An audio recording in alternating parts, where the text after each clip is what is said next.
Rusadiansyah. Saya adalah mahasiswa satu keperawatan kelas transfer Sekolah Tinggi Ilmu Kesehatan Sukabumi. Pada kesempatan kali ini saya akan menjelaskan atau mempraktekkan cara mengukur GCS seseorang.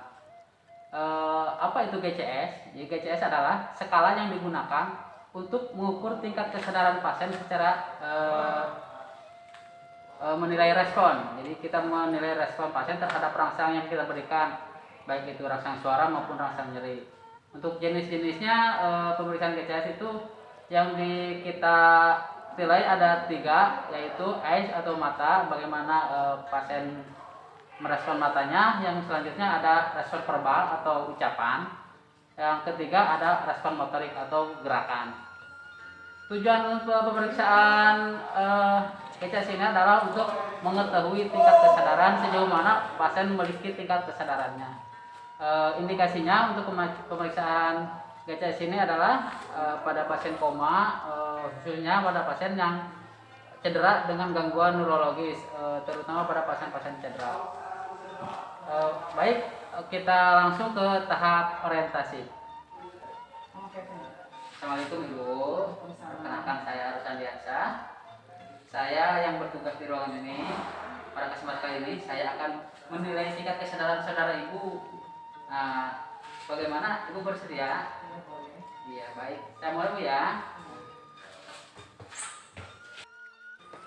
Sebelum memulai tindakan, kita mencuci tangan terlebih dahulu.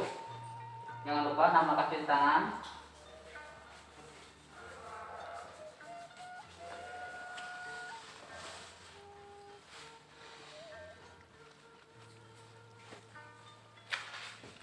Nah, sudah cuci tangan, kita pasang APD.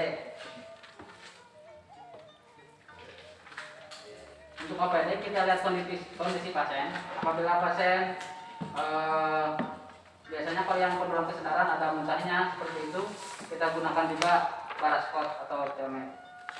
Karena ini tidak muntah pasiennya, jadi kita hanya menggunakan sarung tangan. Selanjutnya kita posisikan pasien. Pasien sudah posisi senyaman mungkin seperti ini. Setelah APD kita siapkan, jangan lupa alat tulis. Alat tulis ini digunakan untuk mencatat apa yang kita lakukan dan apa respon pasien setelah kita lakukan tindakan. Baik, kita mulai. Kita sudah mencuci tangan, lakukan 3A, aman diri, aman lingkungan, aman pasien. Diri kita sudah aman pakai APD, lingkungan sudah aman, lalu kita amankan pasien. Pasien diposisikan senyaman mungkin. Lalu kita periksa yang pertama kali adalah mata atau eyes. Pada mata ini ada nilainya 1 sampai 4. Untuk kategori 1, pasien ketika dirangsang nyeri tidak ada respon sama sekali seperti ini. Tidak ada respon. Nah, untuk yang nilai 2, biasanya nilai 2 hanya membuka mata dengan rasa nyeri seperti ini. Nah, membuka matanya ketika kita rangsang.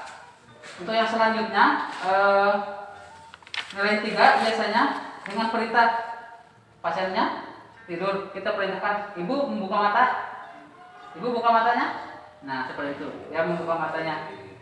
Kalau untuk nilai 4, walaupun kita tidak suruh buka mata, pasiennya sudah membuka mata. Nah, seperti itu. Untuk selanjutnya adalah kita masuk ke verbal. Verbal ini ada 5 nilai, ada 1 sampai 5. Untuk yang pertama sama, untuk kita rangsang nyeri nilainya 1. Pasiennya tidak gerak atau tidak respon seperti ini. Kita rangsang atau kita rangsang di jari, tapi pasiennya tidak menunjukkan respon apa-apa, itu nilainya 1. Untuk selanjutnya nilai 2 itu bisa dirangsang nyeri, pasiennya mengerang, sakitan, keluar suara. Nah, seperti itu, hanya gitu ya. Itu nilainya 2. Untuk nilai selanjutnya atau nilai 3, kita tanya pasiennya tapi jawabannya tidak nyambung. Seperti itu. Bu, namanya siapa Bu? Nah, seperti itu. Kita tanya nama, jawabnya pusing. Jadi ibu ini namanya bukan ibu pusing. Seperti itu. Jadi tidak sesuai pertanyaan kita. Yang selanjutnya nilai 4, orientasinya bingung. Seperti ini. Kita tanya pasiennya loading baru jawab. Seperti itu. Kita coba ya. Bu, ibu tahu ini di mana? Nah, seperti itu. Lama dulu dia mikir, loading dulu, baru dia jawab, tapi jawabannya benar. Seperti itu. Dan untuk nilai terakhir, nilai 5 itu nilai normal. Kita mau tanya apapun, dia bisa menjawab. Kalau nilai normal, gak harus ditanya, pasti bisa. Nah, yang terakhir adalah pemeriksaan motorik. Untuk pemeriksaan ini ada nilainya dari 1 sampai 6 klaimnya. Untuk 1 sama. Untuk 1 kita rangsang nyeri apapun pasiennya tidak ada respon. Itu kita nilai 1. Untuk nilai 2, biasanya kalau kita rangsang nyeri ada pergerakan yang abnormal, ekstensi abnormal. Saya coba ya. Seperti ini. Nah, jadi seperti itu. Ini kelihatan hanya respon tangan seperti itu. Untuk nilai 3 biasanya fleksi abnormal. Jadi pasien biasanya menekuk tangannya seperti itu, coba ya. Bu. Nah, seperti itu. Jadi hanya gerakan saja. Untuk nilai 4 biasanya kalau kita dilokalisir dikasih rasa nyeri di dada, dia membuang di mana tempat kita memberikan rasa nyeri. Kalau kita di rasa nyeri di sini, nah seperti itu. Jadi dia tidak mau nyeri, hanya membuang gitu sama tangannya, melokalisir nyeri. Dan untuk yang terakhir yaitu 6. Untuk 6 itu biasanya nilai normal atau nilai orang biasa. Tanpa kita tanya, tanpa kita apapun, pasien bisa bergerak-gerak dan bisa ditanya dengan nyambungnya dan bisa mengikuti perintah. Seperti ini, Ibu, coba diangkat tangannya. Dua-duanya, iya, turunkan. Ya, seperti itu. Pasien mengikuti perintah sesuai dengan yang diharapkan. Sesudah kita melakukan apa yang telah kita lakukan dari tadi, kita mencatat. Sebelum mencatat, terutama kita dibuka dulu handphonenya.